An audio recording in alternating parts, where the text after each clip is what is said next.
for tuning in to another episode of Bold Expressions. Today I have a special guest with me.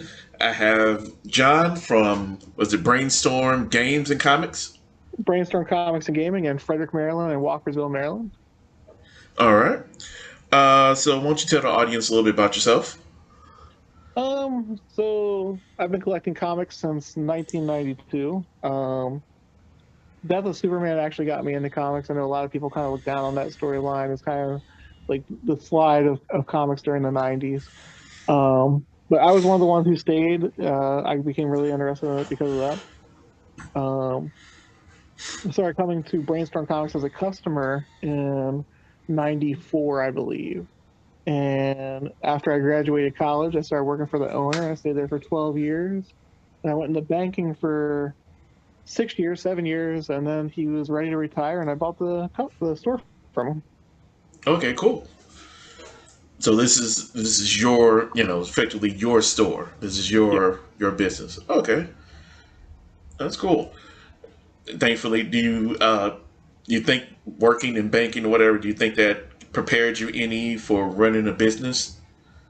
So, I mean, it definitely helped me realize a bunch of things that were necessary. I was in the mortgage industry side of the industry, so loan applications and things like that, definitely what you need in order to get a loan, all that fun stuff was definitely helped out. Okay, yeah, because I could just, luckily for that, because you just having a love of comics, you may get into it for the comics, but then get hit with all the other stuff that you don't think about with running an actual business in at a brick and mortar location. Um, Exactly. so what are some things that you that kind of caught you off guard that you didn't realize that you needed to know running the business? So thankfully, not much did. When I worked for the previous owner, I did pretty much everything outside of writing the checks, and I did the ordering, I did um, customer interaction, I did all the stuff that you would need to do. Obviously, he paid for the lease and the books and everything, but um, like I said, I did probably 90%, 85% of the stuff that an owner would have done at that point. So. Okay, so you pretty much were uh, was were effectively I was like a kind of manager. tutor, yeah. So manager, store manager, then store owner. So you were pretty much ready for it by the time you actually did it. Yeah, and working as an employee, it helped me recognize the things that I liked of what he did and the things I wanted to change. Um, and that's not to say what he was doing was wrong. It's just everybody has their own way of doing things. So I just saw things that I thought would have appealed to another group of people. Got you. So what are some things that you see change as far as the comic industry uh, versus when you were going there to now owning the store? Um, I think that there's more diversity in terms of the clientele. I think there's more diversity in terms of the stories. Um, Back in the 90s, there was still definitely that cliche of um, like a closed comic book shop. And what I mean by that is if you weren't part of the normal crowd, they would look down on you if you didn't know what was going on Hmm. in every single book or know the history of characters. They would kind of look down on you. Um, I will say that's one of the things that appealed to me about Brainstorm and Dan Webb, the previous owner, was he always wanted people to feel comfortable in the store and make it more of like a family or community atmosphere. And I feel like comic shops are finally catching on to that, in the more recent years, um, because that's what separates you from places that I mean, there's a lot of online places that you can order from, um, but that experience of coming into a store can't be matched by Amazon or DBCS or any of the other online places where you get like graphic novels or individual issues. Um, like I said, the fact that they're doing more characters with different backgrounds also, um,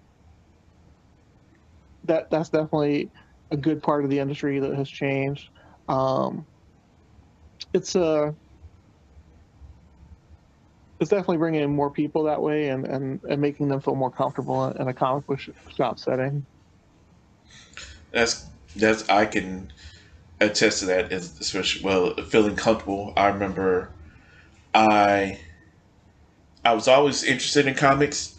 I didn't actually start going into maybe like let's say high school, maybe college. Um, and I remember when was it? I was picking up a lot of Ultimate Spider-Man at that time. Okay, Just around 2000. yeah the trades, yeah, it was early 2000s.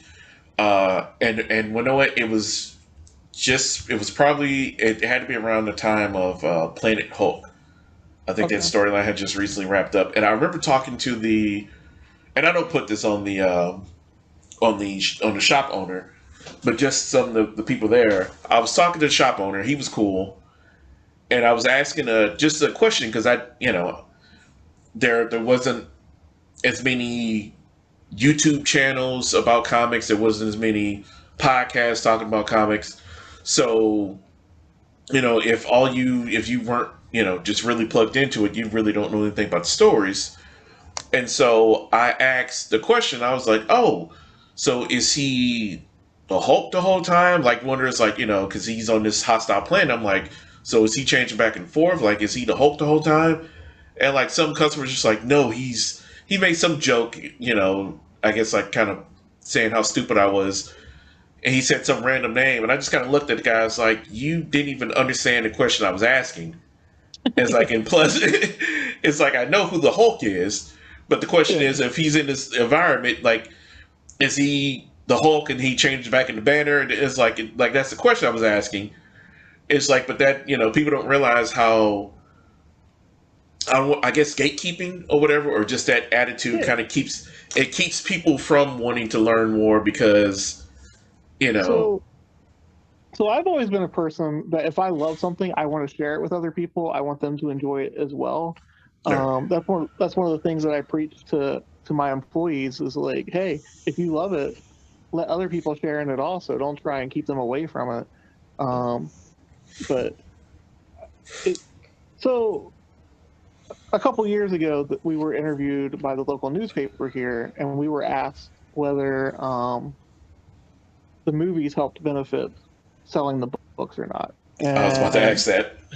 it, and so and they interviewed another comic book shop as well, and the other comic book shop was no, those people never buy anything. They just, whatever. And we've had a totally different experience. For us, we feel if you start talking to those people who are exposed to it initially by the movies, you can find things that will speak to them on that same level. There's a story out there that is probably similar to it. I mean, there's so much variety out there. You can definitely find something that will speak to them on the same level that the movie did. But that's the thing. You have to put in the work and not just be like, well, why didn't they find what they were looking for? Like, this is a very dense field in terms of like how much is out there, and it's intimidating to people. Um, and you have to make them feel welcome. You always have to teach them like it's a language. Like with a language, at first you stumble through your sentences and your words, like the pronunciation and everything. But the more you hang around in the shop, you pick it up naturally. So when Sorry, I had a phone call. I had to decline there. You're fine. So when you delve into it and you hang around it, so when I got into collecting, it was far different.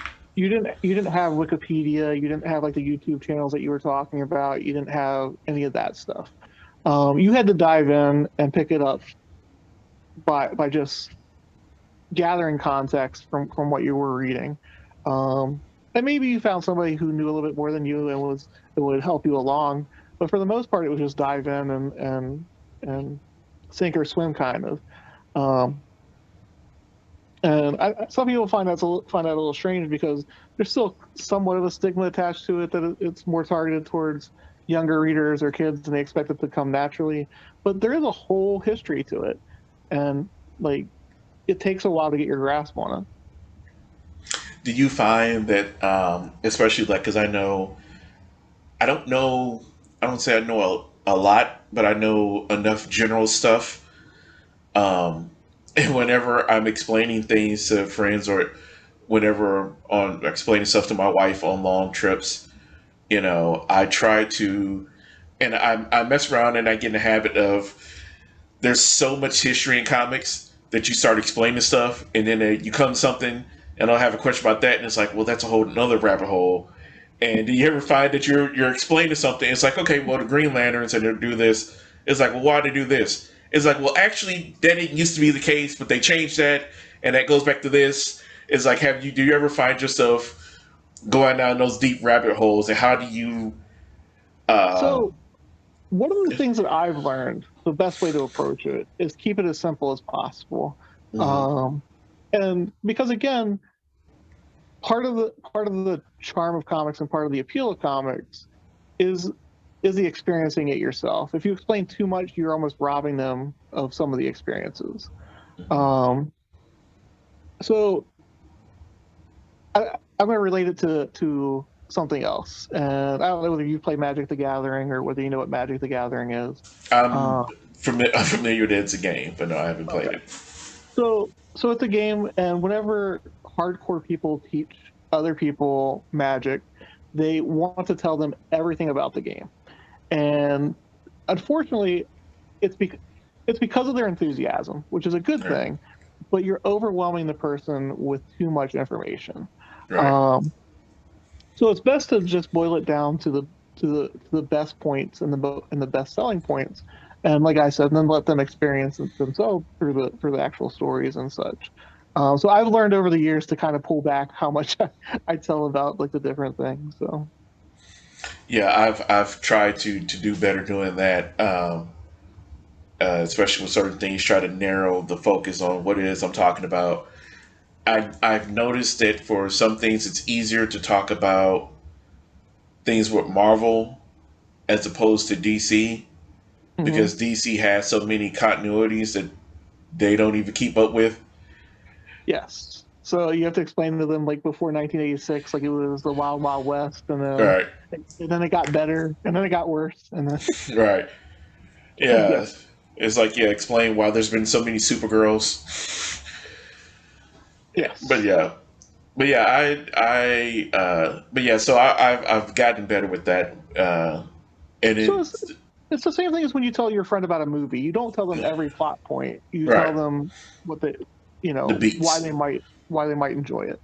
Yes. Yeah, there is one channel that I watch, Comic Pop, Mhm. to where they have a main show called Back Issues, to where the main guy Sal, he has his, it'll be either his two friends or one of his friends and his wife, or sometimes his wife will be the one telling the story, and they'll have a trade or a series of issues, whatever. Mostly it's an event. It's about 2-3 issues, whatever, and he'll go over the comic, and for the most part, they don't know about it, so he will just give beat by beat, and sometimes we'll reference other stories that they've covered.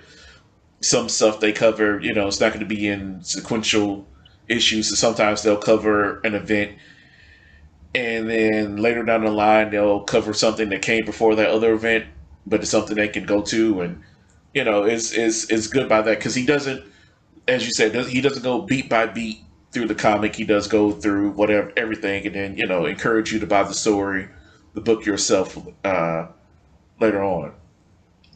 Yeah. So like I So said, you don't want to rob them of that experience right, of doing it themselves. So yeah, I know my wife, because I've recently started buying a lot digital lately. mhm. I have a lot of them, uh, physically. I actually have a couple by me right now that I have to put up. My son gets into them, but he is at the moment where um, he's very rough on books and whatnot. Uh, he's already ripped a couple of pages. One, he destroyed one of my Teen Titans books to the point, I don't know. I just remember coming home from work and I just saw like the cover and everything. I'm like, well, what happened to the book? What happened to the rest of it? And she's like, I don't know. That's just like I don't even know where he did it. We've rearranged everything so much that I don't know where he could have hit it. So that's just it's in the ether now. So I may have to pick that back up digitally or whatnot. But How old is he? he's 8 right now, but Okay. he's on the spectrum. Okay. So something he's he doesn't really understand the concept of being gentle with certain things. So still waiting on him to kind of pick that up. But yeah, Okay. he is. So I don't. So I take books home to my son all the time, and I know he's going to destroy them. And I don't know. For me, I just want him to get used to having a book in his hands right now, and that's kind of where I am with things. So, but I Yeah, understand, like if it's your personal one, how that could be a little bit more yeah, devastating than. yeah. That's my only thing. Because it's like I spent money on this and I don't want to just have them destroyed. There's certain because I did like that book, but there's certain ones like I have. I think there's some other Superman book that he went through, but I have like some Young Avengers books. I'm like, okay, I Okay, really like these books. You are not touching these. So gotcha. I will probably like I said I've bought a lot more books. I think at this point I probably well no I definitely have a lot more digital than I do physical. Okay, Uh, so I may if I finally break down and get a Kindle or some other type of tablet and have him go through maybe help him enjoy it like that. What do you, yeah, oh, and go that's a ahead. big change. And that's a big change in the industry. Is our Yeah. people are definitely digesting books through digital instead of just the physical medium. Sorry. Oh, you're fine. Pop up notification that shouldn't have came up. Um, but yeah, so personally, what is your preference? Do you prefer the physical or digital? So me personally, I feel like I remember things better on with an actual physical book. Hmm. I feel like the experience is different. But I'm also older. I'm 46. I'm closing in on 50. So like digital is still relatively a small portion of my life versus like the younger readers. Um, but I don't know. Like I said, I still prefer. I tried. I love novels also, and I bought like both a Kindle and a Nook when they first came out, and I just couldn't do it. I was hoping I could because I like the idea of being able to carry 1,000 books with you around at all times, but All right. it was a different experience. I couldn't get into it. I still use my Kindle and Nook more to download like the first chapter of a book to see whether I like it, and then I buy it if I like it. Okay.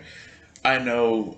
Recently, I don't know if you were into the whole circus with the comicsology. I know people Uh, are very agitated with it. yeah, because they had something that worked great that both Marvel and DC used for their own apps as well, Yeah, and it read perfectly. But then they finally merged completely, with Amazon, and just the reading experience is just, uh, it's not the same. As they used to have what's called guided view, to where it would have a nice transition, um, so that you wouldn't have, unless you wanted to, so that you're not constantly turning your phone, depending on well, I heard the zooming the in was different, and yes, the it whole was layout was. that was different, and then it was at the point the laptop experience was totally different from handheld.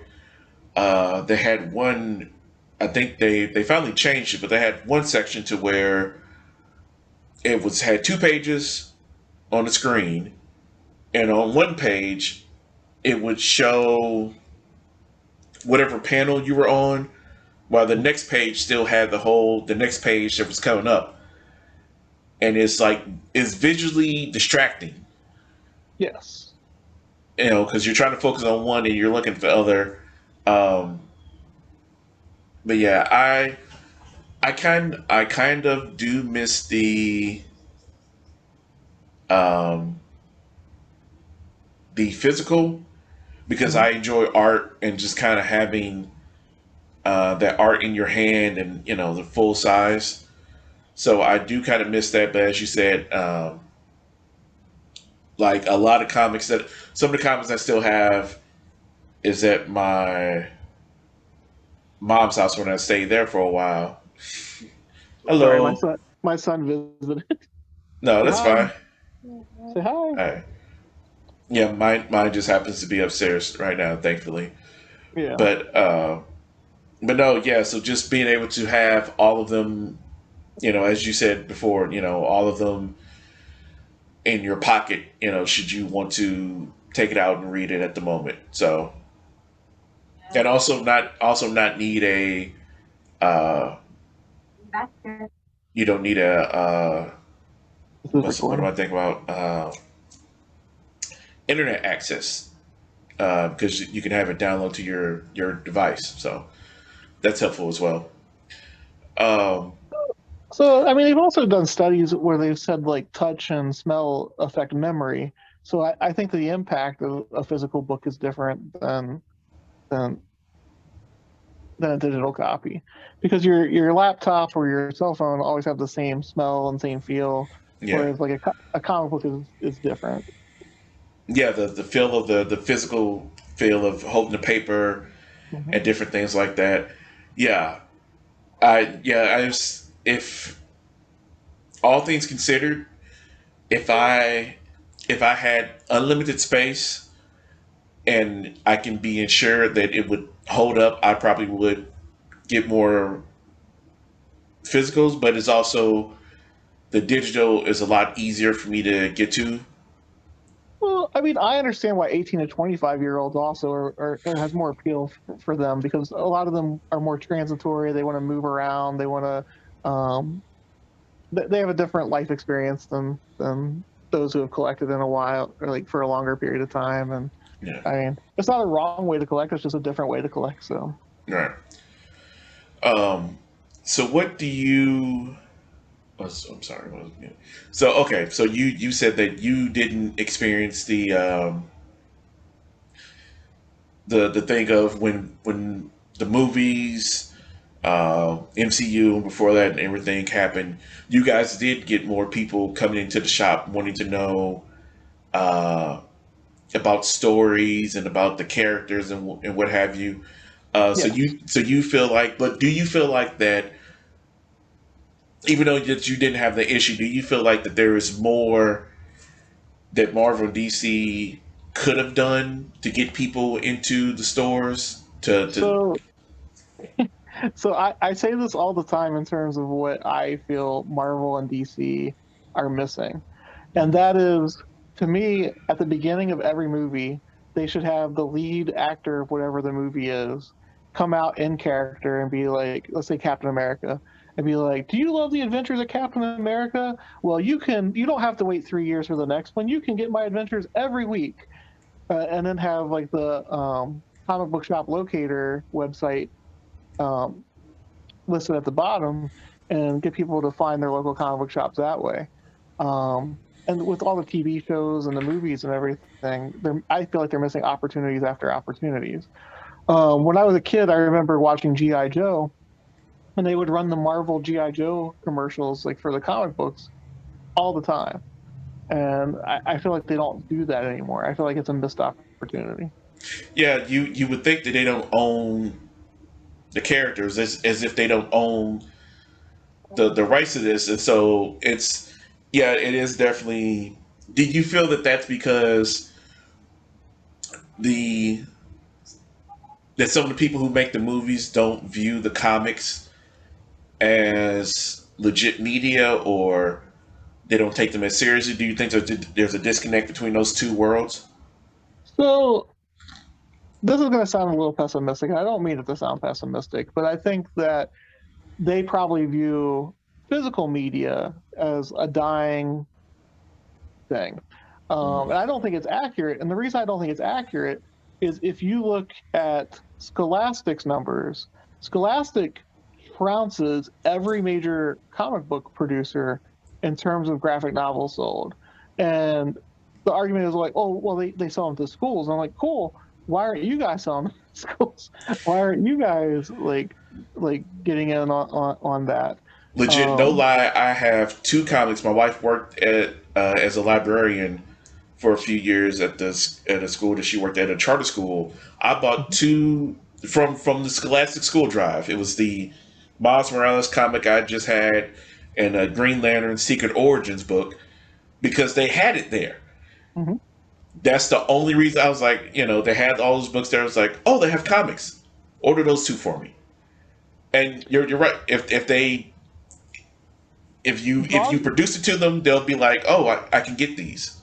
Dogman sells millions of copies.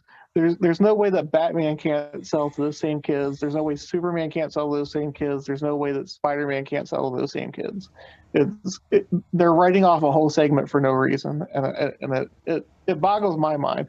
And I wouldn't make any money off that because it's through Scholastic, but it's good for the industry. So it boggles my mind as to why they don't do it. Yeah, because even if they have it for the school, there's only so much that they can carry there, and some that they probably wouldn't because it's more mature stories. So then that's when they would come to you to find a greater, array of whatever and get into some other stuff potentially. Yeah, you could throw one page into each one of them, again, advertising like, hey, the comic book shop locator, find your local comic book shop for more adventures of Miles or Spider-Gwen or whoever. Let me see. I've gotten a few superhero DVDs. I've only two of them have been, I guess, smart enough to put comics in them. One was, I want to say it was Days of Future Past. They put the actual story in there, like just a small comic, kind of like a magazine size, whatever, like, Archie Digest size of it. And I want to say that one had the Days of Future Past story, and I want to say some other stuff. And then I had, I don't know if it was, I guess it was Batman Begins, because that had something else in it, another, a Batman comic or what have you in it. And yeah, it would make sense if they would do that more with, home releases or whatever. I remember they would do that more in video games. I don't know if you remember this game, Marvel Imperfects. Mm-hmm. Yeah, and I remember you played through that, the story mode or whatever. It was a fighting game. It was actually pretty cool. And when you unlock stuff, you can actually unlock issues of books that you can look for later on. And I was like, oh, that's cool, because, it's not just, oh, here's a comic cover. It's like, no, it's a book you can actually go through. Yep. And once again, it's one of those things, it's like they already bought the game. Like, just give them this, and it'll encourage them to go find some more. So all these companies outside of comic books preach synergy between the different branches. But for some reason, it seems like comic books just miss every opportunity for it. And honestly, even like you were talking about for the DVD, you don't even have to include a physical copy. You can include a digital copy. Yeah. So you don't even have to bother with the printing aspect of it. You can try and get people to log on to your digital side. Yeah, and the funny thing about that is that they are is synergetic a word? They did okay. Synergistic. Synergistic. They do practice that with everything but the print media. As you'll see, they had I don't know how much you've seen any of the animated shows, but they had Avengers: Earth's Mightiest Heroes, which was a great show that, from what I can tell, everybody loved. It was a great distillation of all the old school stuff while still kind of modernizing it, but not too much. It like legit had, it was almost like the legit like history of Marvel, it started off with uh, the Avengers assembling Iron Man, Hulk, Thor, Ant Man, Wasp. They go through like there's like first 3 or 4 episodes, whatever. Hulk gets mad. They have a fight. He leaves. They find Cap, and then it's like it's like kind of literally going through that, and it's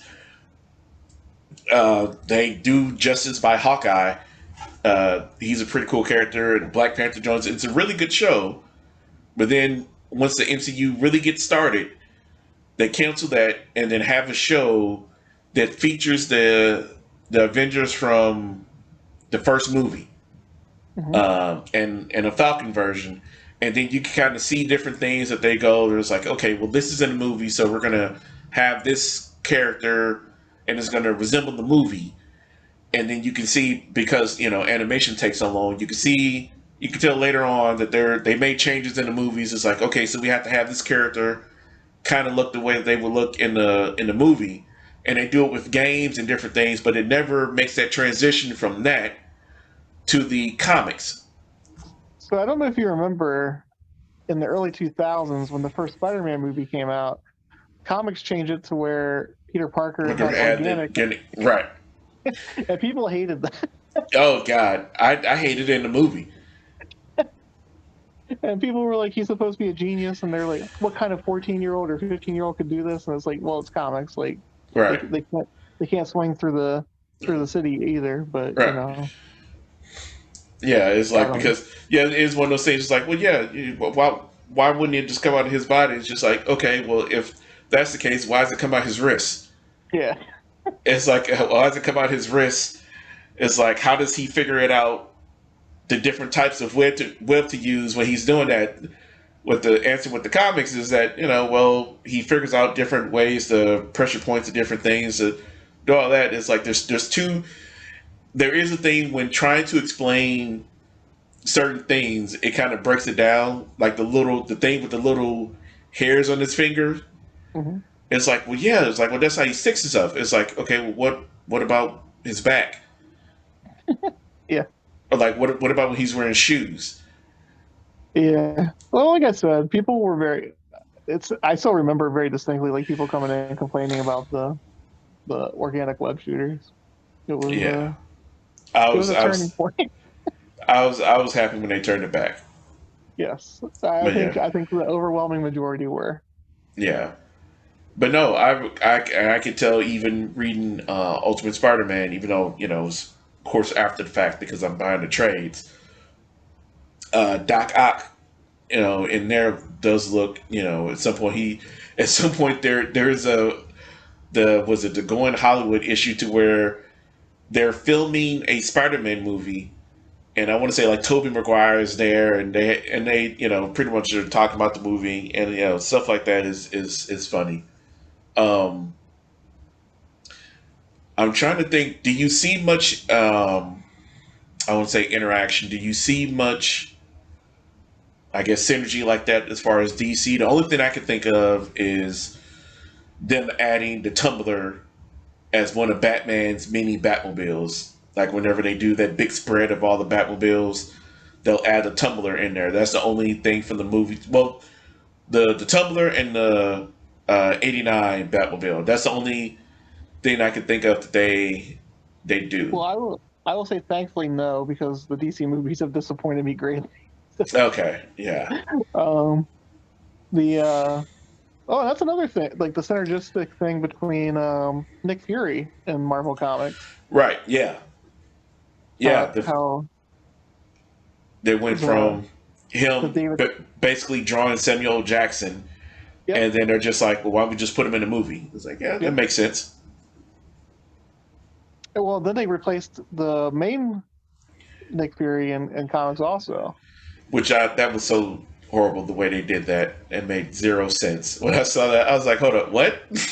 Yeah, it was so they could make it more, like I said, synergistic than anything else. But yeah, and you could tell it's one of those things they just like, well, just do it. It's like, well, why not just take the one from the Ultimate, like you did with Miles, so why not just have it so that Miles and this Nick Fury, so you could justifiably say, well, this is a Nick Fury from over there. He's over here. Stuff got rewritten so we can justify him knowing a bunch of stuff instead of You could even delve even deeper into it and have one of them turn into the bad guy. You could have the old Nick Fury turn into, like, maybe they weren't telling the truth about the whole time, and like take on a new persona or what have you. There's a lot of ways you can do it in comic books. It's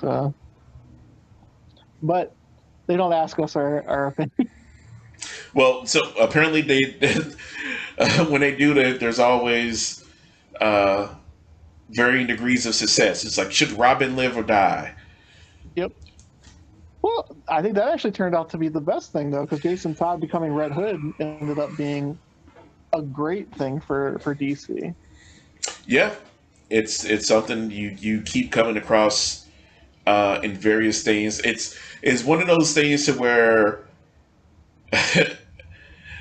it's like every new Batman property, they're just like, are we going to get to Jason Todd, or is this like probably not?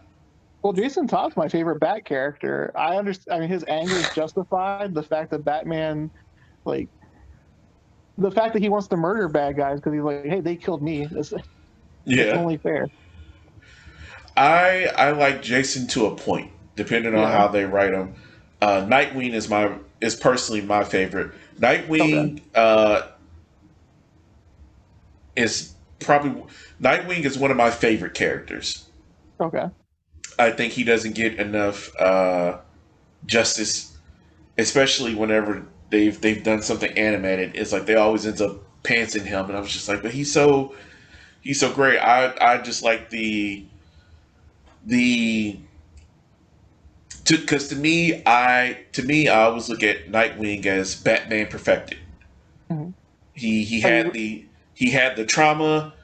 He learned how to get over it and also be well adjusted. He's a very capable leader, and he has the respect of pretty much the whole superhero community. Well, the funny thing to me is, like, Batman is probably the least interesting Batman character. At least to me. Yeah. Like, I mean, have you read, are you reading the new Nightwing series with Tom Taylor? No, but I am planning on picking it up. I have seen some of what they're doing with it. I am currently reading, I want to get into it. I'm currently reading his original run before the New 52.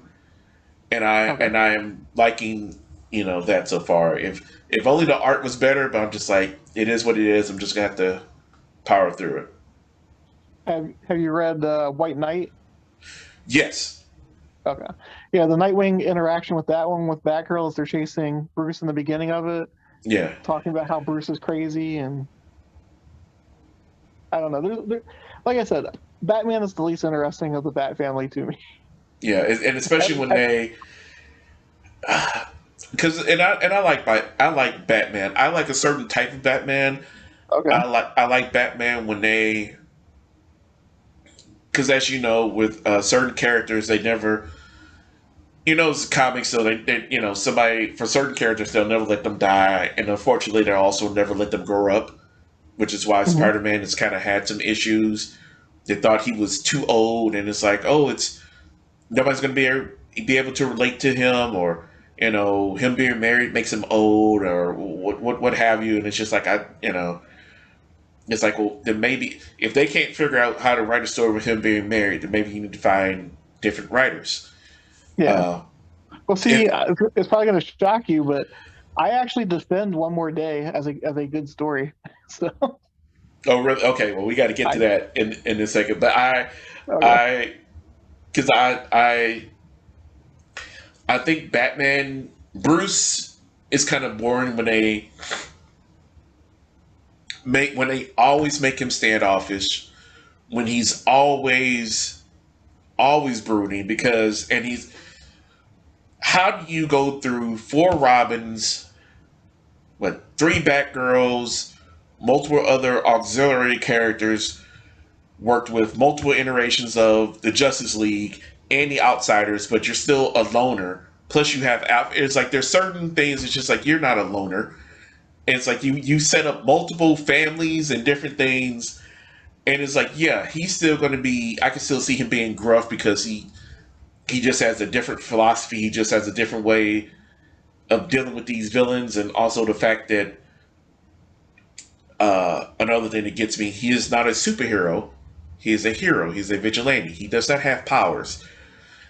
And his money is not a superpower. It is a tool that he uses. But That's why I liked White Knight, the exploration of like why yeah, the Bat universe is what it is. exactly. The art is also amazing. Uh, Sean Murphy's is a yes, fantastic artist, and a yes far he better is. writer than I would have thought. Yeah, it's rare to see that combo of being both a great, at least in Western comics, as being both a good writer and artist.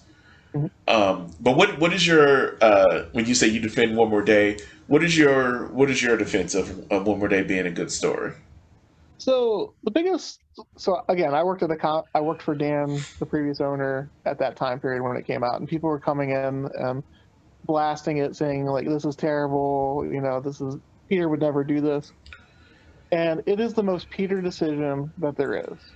And the reason I say that is Peter Parker started being Spider-Man legitimately after Uncle Ben died. The whole reason that he was in the situation that he was during One More Day is because he made another poor decision of exposing who he was. And as a result, Aunt May was shot and in a coma and on the cusp of dying. He had exhausted everything that he could have done. He went to Doctor Strange, he went to other heroes, and all of them said there was nothing they could do. Peter was in the rock and a hard place, and he didn't even make the decision. It was Mary Jane who made the decision, and she made it for him because she knew this was a guy who could not handle being responsible for the death of not only his father figure but his mother figure. He already like Uncle Ben died because of his decision. Gwen Stacy died because of his decision. This would have like pushed him over the edge. There's no way that he could have stayed a hero if he was also responsible for her death. Yeah. Okay. That Psychologically, there's no other outcome. well, know what? You explain it like that, I can buy that. I don't buy Reed Richards being able to make a portal that can go into different universe, And not but be able he, to. yeah, it's like that is the part of that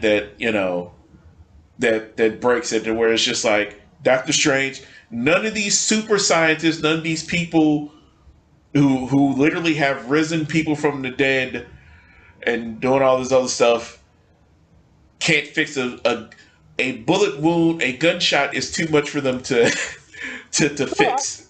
I understand, but that it seemed like people's argument was not that; it was that Peter wouldn't make the decision, and to me, there was no other decision that would have been made. All right. Um, but bringing up Reed Richards actually makes me have a question for you. Yeah. How do you feel about like Moon Girl? Because I have some thoughts about like this character in particular. I don't know too much about Moon Girl. The little I Yeah. do know is that when she's supposed to be like the smartest person. The the fifth or seventh smartest person in the First of all, Marvel that tier universe. list of the smartest people kills me. But yeah, it's So this there's always a lot of discussion around diversity in comics and characters and all that stuff. I think Marvel did that character a huge disservice by saying she was the fifth or seventh smartest person in the Marvel universe, because you rob her of opportunities to show growth and showing her being intelligent versus just coming out and saying she is.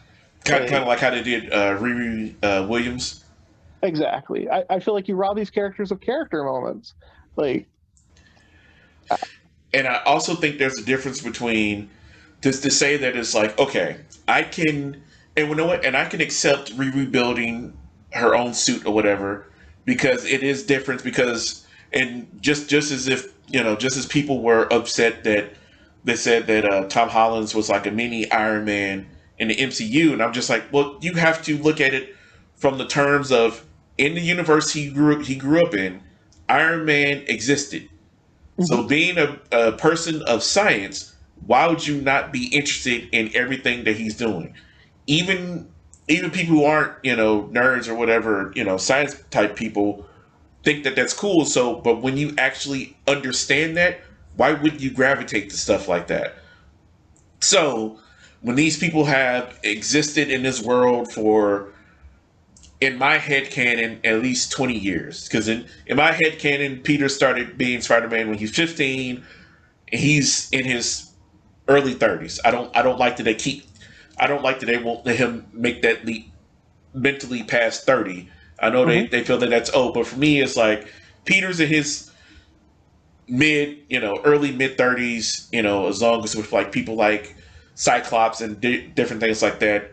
Iron Man, Steve, they're in like their 40s, whatever, something like that. Something to justify them being older and keep looking at him like that way. They can keep looking at him like, hey kid, whatever, because technically they were adults when he started.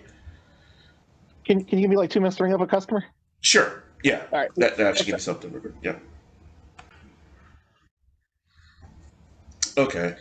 Um, but no, yeah.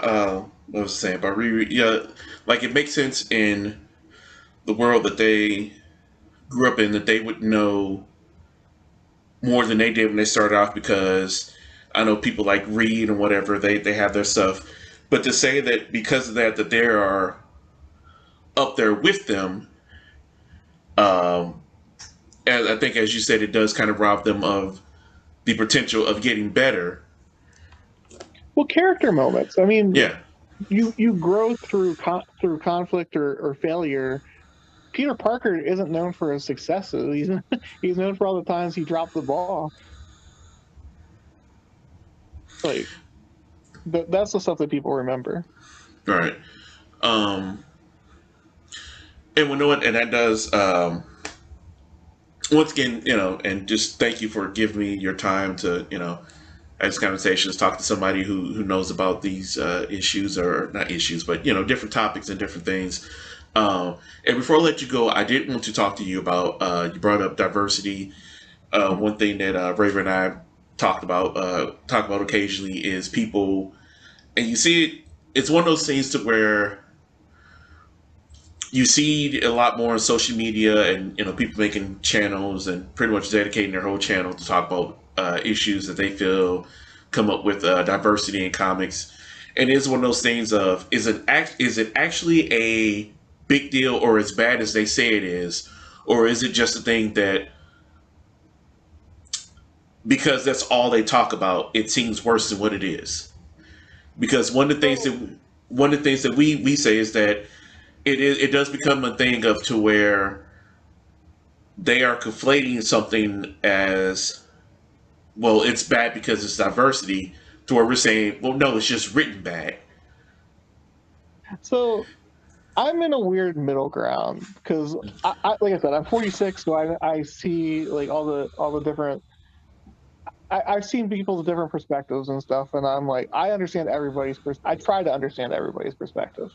All right. Um, in terms of, I think Marvel's biggest problem in terms of the diversity thing is DC has played the legacy thing far better than they have over their existence. Yeah. Marvel has leaned on their characters since 1960, 1962. Mm-hmm. There was no real change, and then there was nobody like taking over for them. Whereas outside of Batman and Superman, we've had different um, Green Lanterns, we've had different Flash. Flashes, Yeah. we've had like there was a feeling like a passing on to the next generation sort of thing Mm-hmm. with DC Comics, and so I think Marvel got kind of locked into their characters and not really like you were talking about, like Peter Parker is always 30 or 28 or what have you. DC used to have that edict also. I think it was like 15 years ago that whoever was control was like Batman's always 28. And it's like, well, that doesn't make sense. There's 4 Robins and they have Right. all these experiences. Like, did they just like go away really quickly?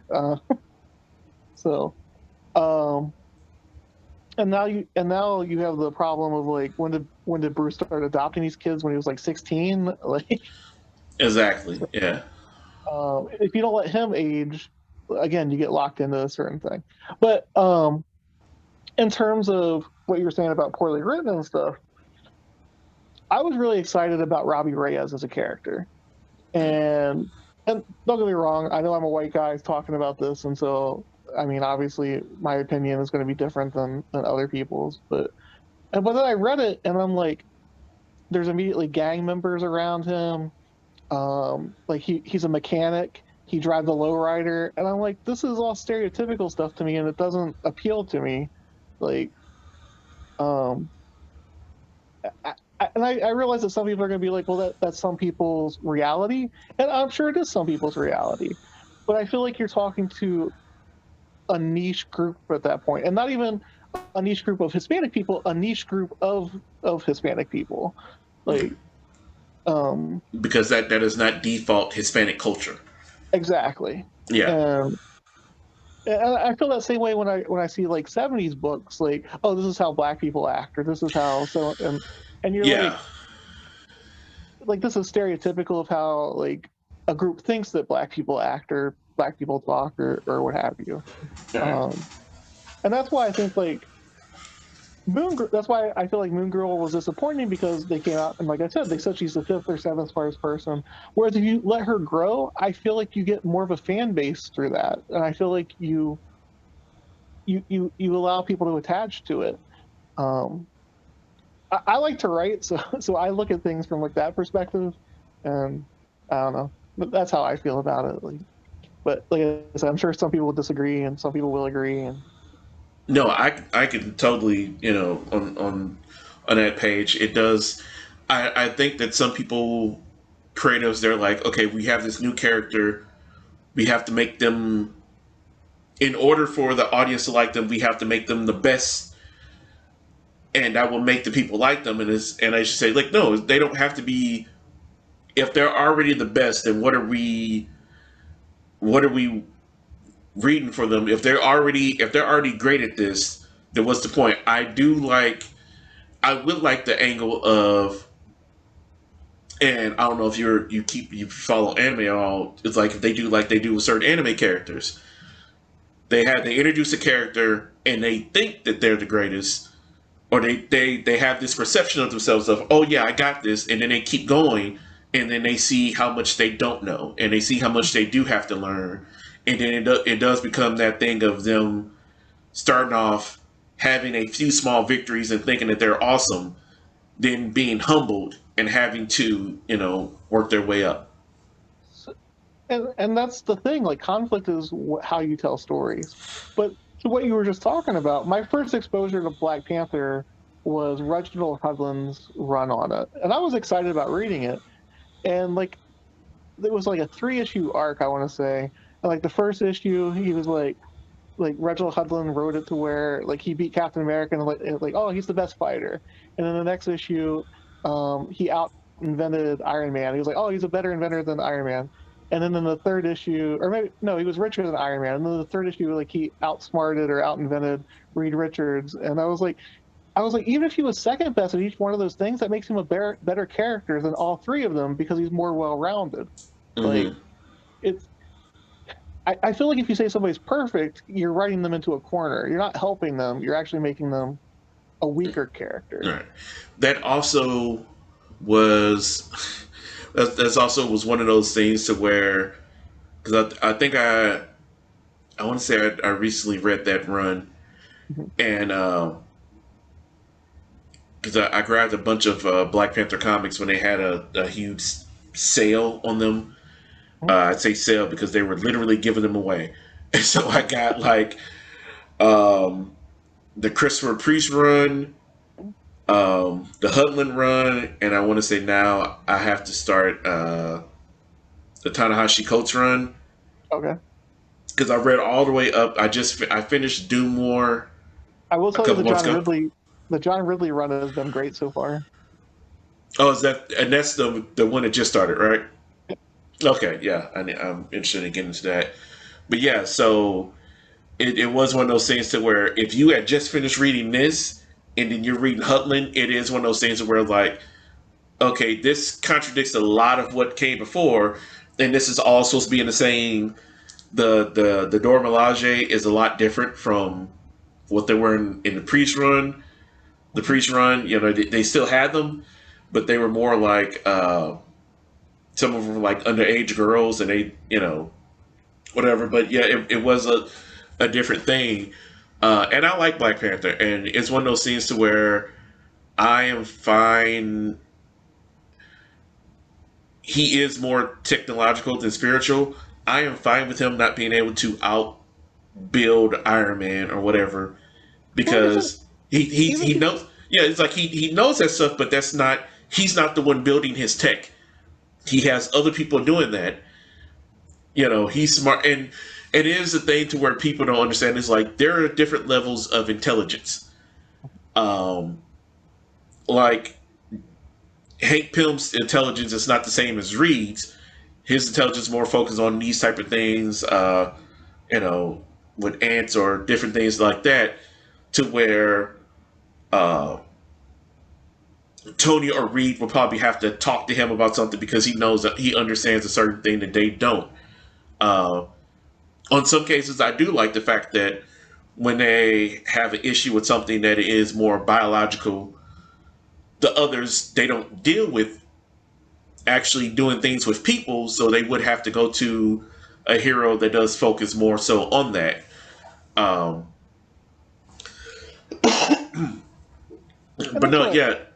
And that's what I mean. Like, I feel like there was a missed opportunity there. I feel like Reginald Hudlin wanted to be like, let me show you why this character is so great. And I'm like, I feel, and like I said, I think he did it from enthusiasm and love of the character. I don't think he was trying to do anything like negative with the character, but I feel like it backfired and probably hurt the character more than it helped him. It gets better on later on because it does, as with Priest, it does show you the difference with Black Panther as opposed to the other heroes. Because in my mind, in the way that I've seen him written, I do not view. He's another one. I don't view. He has superpowers, but I don't view him as a superhero along the other ones, because he has a very different mindset of, like, here's a guy, and especially according to Priest Run, he's like, I only joined the Avengers because I don't trust you guys, and I just joined to make sure that you would never become a threat to Wakanda. Well, I will tell you, if you like that, you will love John Ridley's take on the character. Okay. Yeah. And it's like, and that is constantly, there's a lot. I was not expecting the amount of political stuff involved in the Black Panther comic, which is why I do view him different from the others, because he's like, I'm not worried about, purse snatchers and, different things and villains of that nature. I have to worry about keeping the economy together, and different tribes and different things, and just the different issues that he has to deal with that other heroes don't. And the fact that he is, well, they're responsible for a city. He's responsible for a country. Right. And the fact that he is that, he and Shuri will, it's not a thing of, we don't kill. He's like, no, they're going to die. It's like the whole purpose, like this, it was in Doom War. There was these people that finally got captured. They had some of the X-Men, and I guess it threw Nightcrawler off to where they got into the country because they'd been taken out, and they immediately killed not just the people there, but just, it wasn't anything of do this or we're going to kill you. It's like, no, they just killed them. And it's like, well, this is war. There is no, that whole, we're holding back. It's like, no, they attacked and killed their own countrymen. They are traitors. They're going to die. And I do repercussions. Right. There, and that is the thing for certain heroes. Like, I've never liked the whole aspect of Batman killing. Like, it was like, well, he did in the 89 movies. I'm like, I didn't like it then either. It's like him casually strapping a bomb on somebody and throwing him down a manhole cover. It's like, I'm not, I didn't really like that. See, I'll be honest with you. One of the things I hate about Batman is that he won't kill Joker. I think Batman is, I view Batman as a pragmatist, and to me, he would be like, killing Joker saves thousands, if not hundreds of thousands of lives. I'm willing to make that sacrifice. For me, him not killing Joker is a character flaw of him constantly waiting for the judicial system to work itself out, to finally fix itself, because he's done his job of catching him. At this point, he catches them, he gives them to law enforcement.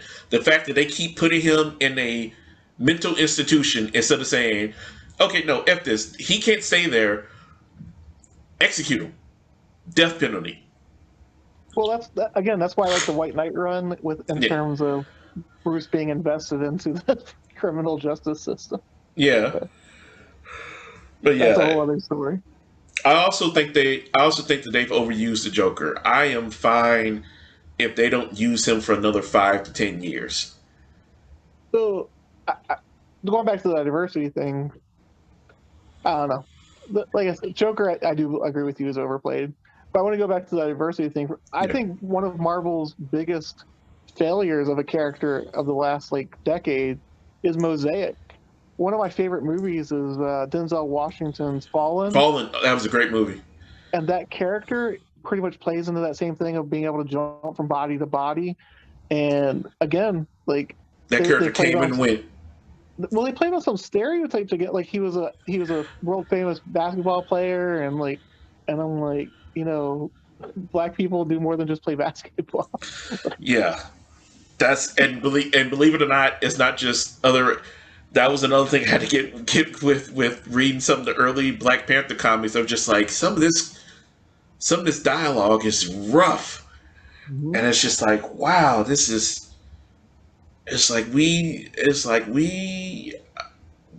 didn't all talk like this. Exactly. It's like this is and especially some of it is so slang heavy, and it's an issue I have looking at certain things to where it's like I would like to see a movie to where I'm a fan of the 24 series, and I like the 24 Legacy. What irritated me was that the main character was black, but then it came out as well, his brother is actually the leader of a gang, and he was in the gang with his brother, but then he left to join the army, became an army ranger because to get away. It's just how about he had a nice family, he grew up, he joined the army rangers, and then it's why does it always have to be some gang activity that he had to get away from this? It's or he just grew up like other people and didn't. It is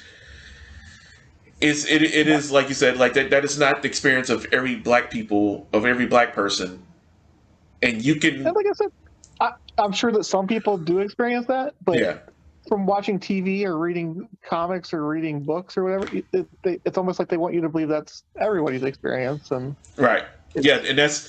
It becomes an issue when it's as you say, yes, that is some experience, but when it happens to be the experience of all the characters of this specific group, it does come off as I won't say disingenuous, but it does come off as kind of do you guys know how to write for other people?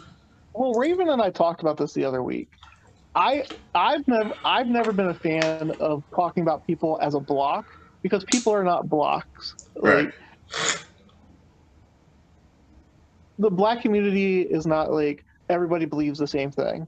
The Hispanic community is not everybody believes the same thing. The white community is not everybody believes the same thing. And I almost feel like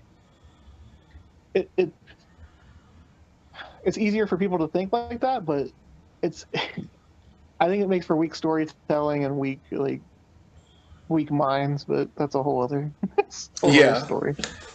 Yeah, and that is something we've talked about too, to where a common phrase is we are not a monolith.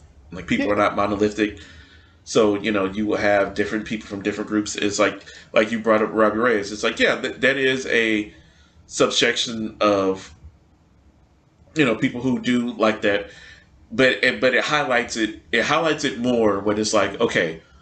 All the other ghostwriters, all the ones I guess what there's been three, Danny, Johnny, I think there was a female.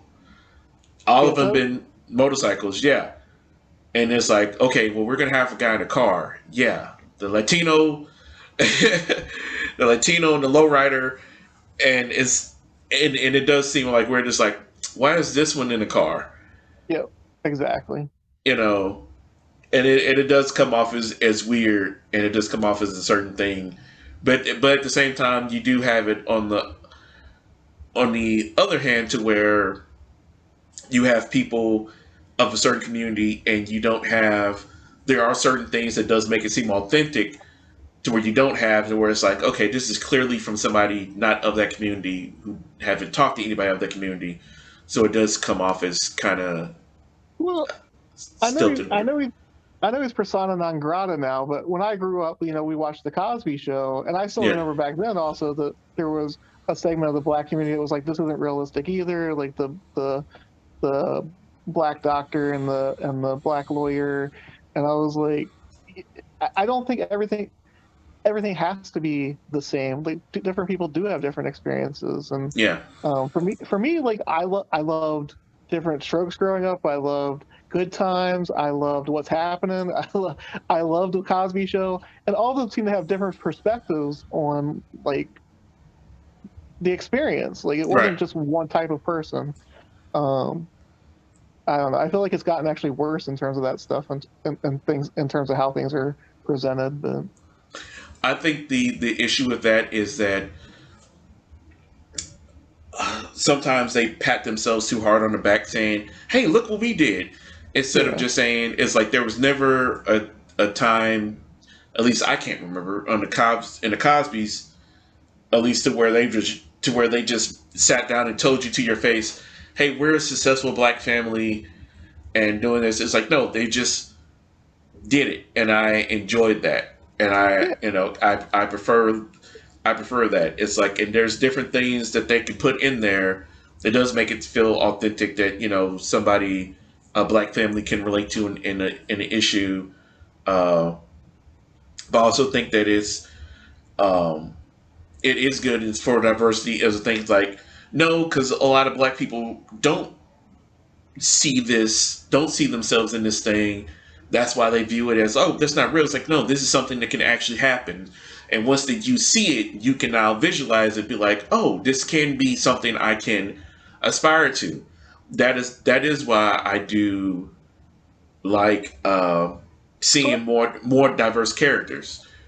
there was an episode of Cosby Show where they did the riddle of like uh, I think it was a son and his dad were in an accident. His dad is a doctor, um, or no, the son was in an accident, and the father, I don't know what it was, but the idea was, so who operated on the kid, and because he said I can't operate on this kid because this is my son, and they were like, well, you said the father's dead, and they were there like, well, what's the answer? What's the answer? And it's that the mom was the doctor, and it's again building that up like, yeah, why can't the mom be a doctor? Obviously, this was like 40 years ago where it was like Right. a little different, but you know, by telling people like there's no reason why this can't be, I think you help people more than just saying like this is how everything is. Right. But And I don't know. I didn't probably vocalize that the best way, but hopefully you I get understand what I mean. I got your point, but no, and it is like her and I talk. It is a thing of like people saying they're saying like, oh, they're taking over. It's where it's just like, no, they're not. The overwhelming majority of your heroes, male and female, are straight white people. It's like you're not losing out on anything. And if somebody's one character, just wait a minute, because you know that hero's going to come back. Jane being Thor is not the first time that somebody other than Odinson has been Thor. Yeah. It will go back. You know, you know, is But actually, my question is why? Why should it necessarily go back? And I'm not even saying that I'm necessarily a fan of Jane Foster being Thor. But again, I go back to the DC Legacy thing. I feel like you move time better and you allow each generation to have their own version of the hero if another person takes over. yeah, Um, but again, that's just my viewpoint. yeah, Um, Jane Foster doesn't have to speak to me. She needs to speak to the next generation of collector or whatever. yeah. Um, so I still have my Thor. Like my Thor didn't go anywhere. Like And I think that is one thing that people, that some of the people who do have an issue with it is like I guess they feel like they're losing something. or it's a thing. As I say, it's like it doesn't speak to them. It's like, and I said like it doesn't have to. It's like not everything has to speak directly to you, and that can be okay. It's like you don't have to read it. Like that's why I saw this one thing when people saying, "Oh, they're shoving so and so down our throat." It's like you don't have to watch it or read it. It can be over there, and it'll be just fine. Well, we had this discussion a couple of months back. I do feel Miles will hit a ceiling unless they take Peter Parker off the board, like because he will always be in Peter's shadow. Yeah. I think they almost have to take Peter off the board at some point in order to allow Miles to really find his own voice. They will burn Marvel down before they allow them to remove Peter, mainstream Peter, 616 Peter, from the comics before they allow it to happen. Do you understand what I'm saying though? That like he has a ceiling because of. Yeah, especially the fact that he's in the main universe. Mm-hmm. I think they would probably almost have to bring back the Ultimate Universe, and just even if they brought back the Ultimate Universe just for his comic alone, which I think that just as it did beforehand, Ultimate Spider-Man can hold up that universe by itself. Mm-hmm. And because he is, even they brought back that Peter Parker, but then he went away, and Miles was the one Spider-Man. So my son watches Spider-Man and His Amazing Friends, the Disney or the Disney show that's on now. The little animated one. I mean, the CG one. Yeah, they saddled Miles with a terrible name of Spin, and I'm like, right, yes, and they did that. I want to say the Ultimate Spider-Man show they had. Okay. They did that too, and I want to say he came up. Yeah, they've had 2 animated Spider-Man shows produced by Marvel. Both of them just to where they they have the thing of, and it's another thing of them rushing because they're putting too much, and it's like, well, he's still a teenager. Peter Parker's still a teenager, and then you're also introducing Miles. It's like, so you're not giving Miles a chance to be. He is just.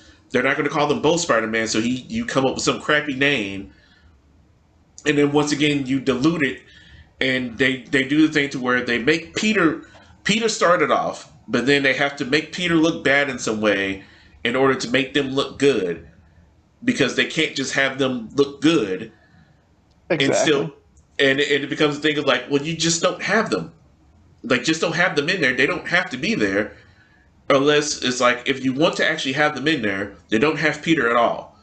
Because they do have a series, what I want to say is called Marvel Rising, to where it's Spider-Gwen and other characters.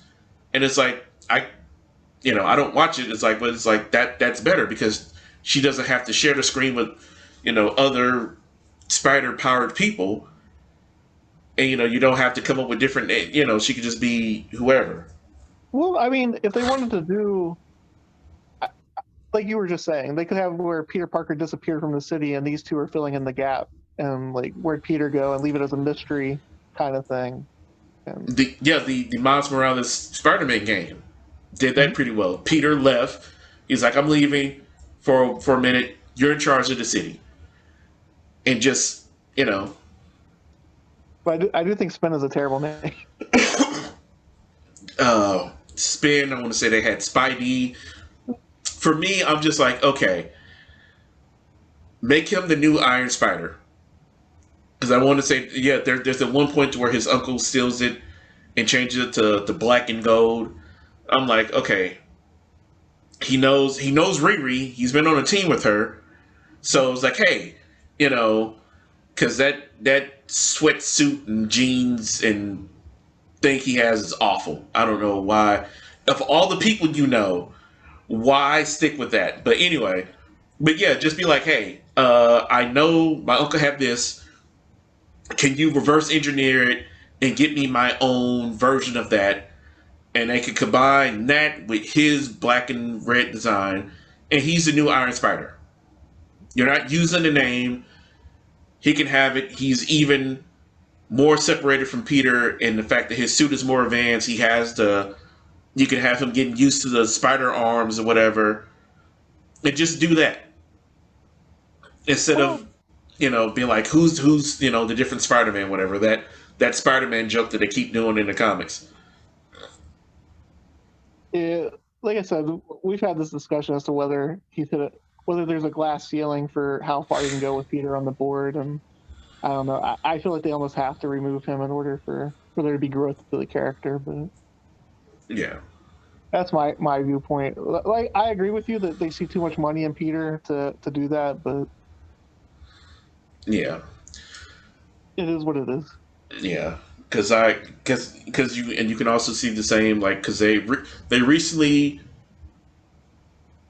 had Captain. They recently had Sam. Jesus Christ, Sam become Captain America again. Mm-hmm. Um, and it was almost like they kind of make a big deal about it, but I was like, they did that before. They each have their own separate Captain America book. Then it became, the whole thing with them. And my only issue was that I didn't like how they did kind of. Sam had a new status. He led, separate different Avengers teams. He was Captain America. In my opinion, he was Captain America better than Bucky was. Um, Bucky seemed like he was always kind of hesitant to actually be Captain America. He seemed like he had kind of had a mental, but not the role, if that makes sense. Mm-hmm. Um, but I never liked the fact that it's just like, okay, he was Cap, he had this big thing. Okay, we're going to restart the Avengers. Doing all this. And I'm just like, I feel like Falcon should be on the team. He should have been in like that Jason Aaron's team. I know he had his own book that eventually was canceled, but it's like, hey, I chose you to be Cap because I trusted you. I think you did great. All this, I'm starting Avengers. You're not on it though, but good job. It's like I feel like there's a it's kind of weird to me whenever they do this. It's like we're starting a new version of the team. This person arbitrarily isn't a part of it. Did you read United States of Captain America? No, I did not. I heard about it though. I feel like that was another missed opportunity on their part because I feel like they should have used diverse viewpoints, like more conservative and more liberal and more moderate, and shown how like a different how a single symbol can mean different things to multiple people, Right. and worked outward from that. But I think their only conservative Captain America is John Walker. Yeah, and this default is, oh, he's an asshole. Yeah, It's just like, how about somebody who has more conservative views that is not an a-hole? How about we do that? exactly. I feel like the diversity in comics people would be a little less combative if there were more like that also. Yeah.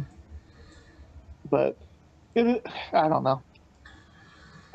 I don't know how you can't make everybody happy. That's the You would never make you would never you would fail, and the problem with that is when you try to make everybody happy, you end up making nobody happy because you end up making a watered down product. exactly. And it's not, I'd rather make something that I can stand by and that, makes sense in the world that I am writing for. And it's like, well, I didn't like that. It's like, it happens.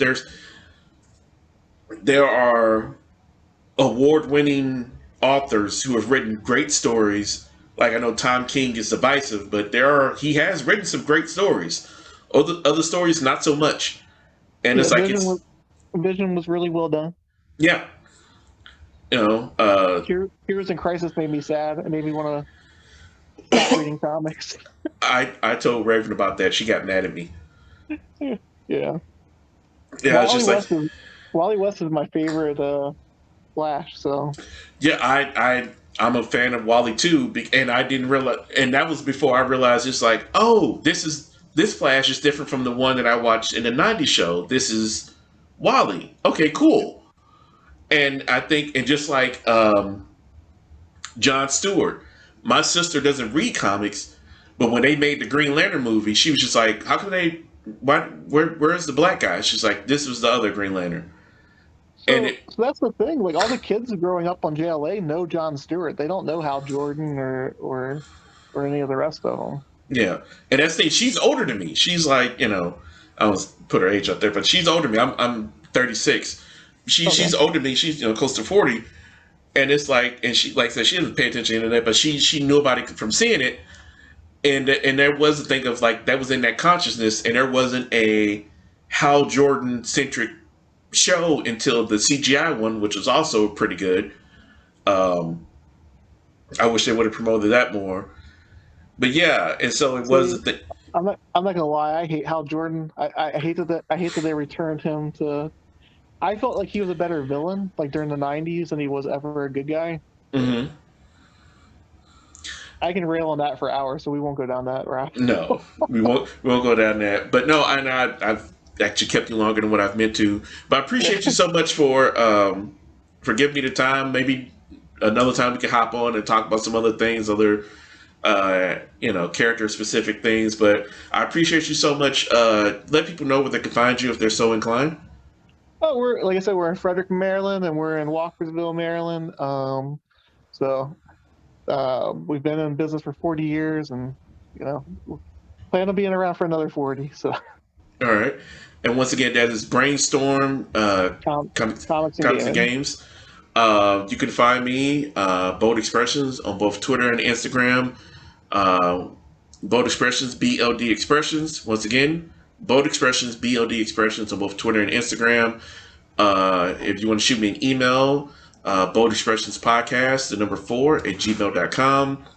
You can watch me on this and other things, other shorter form podcasts, random thoughts on Bold Expressions Podcast on YouTube. Have a good day, good morning, good evening, whenever you're listening to or watching this. And as always, don't be so busy proving your point that you forget your purpose.